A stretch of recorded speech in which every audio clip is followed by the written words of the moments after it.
지난달 우리 경제에 대해서 긍정평가를 했던 정부가 한 달 만에 주요 실물 지표가 부진한 흐름을 보인다고 진단했습니다. 정부는 추경안을 신속히 마련하고 주요 대책을 속도감 있게 추진하겠다고 밝혔습니다. 오인석 기자입니다.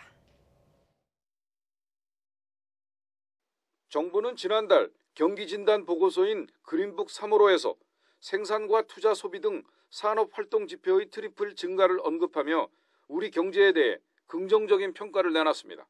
그러면서 긍정적인 모멘텀이 있다고 진단했습니다. 하지만 한 달 만에 발표한 이번 그린북 4호로에서 정부는 주요 실물 지표가 부진하다고 평가했습니다. 2월 광공업과 서비스업, 건설업 생산이 모두 감소하면서 전 산업 생산이 전월 대비 1.9% 감소했고 소매 판매와 설비 투자도 각각 0.5%와 10.4% 줄었습니다. 특히 수출은 예상보다 빠른 반도체 가격 조정과 중국 등 세계 경제 둔화 영향으로 3월까지 넉 달 연속 감소했다고 밝혔습니다.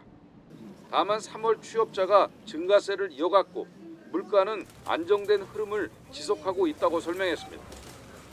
정부는 이번 달 종합 경기 진단을 통해 우리 경제가 미중 무역 갈등과 브렉시트 등 불확실 요인이 상존한 가운데 세계 경제 성장세 둔화, 반도체 업황 부진 등 대외 여건 악화에 따른 하방 위험이 확대되고 있다고 진단했습니다. 특히 우리 경제에 대해 긍정적 모멘텀이 있다는 표현도 삭제했습니다. 앞서 국책 연구기관인 KDI는 4월 경제동향 보고서에서 우리 경제가 대내외 수요가 위축되면서 경기가 점차 부진해지고 있는 것으로 판단했습니다. 정부에서도 경기 침체 가능성을 무게를 두고 있다는 것은 앞으로 여러 가지 경기를 살리기 위한 대책을 마련한다는 점에서 바람직하다고 볼 수 있을 것 같습니다. 이에 따라 정부는 추가 경정 예산안을 신속히 마련하기로 했습니다.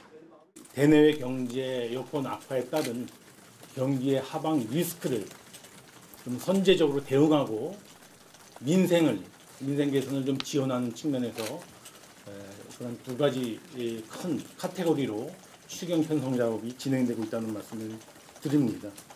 정부는 추경안이 준비되는 대로 이번 달 하순 국무회의에서 의결할 예정입니다. YTN 오인석입니다.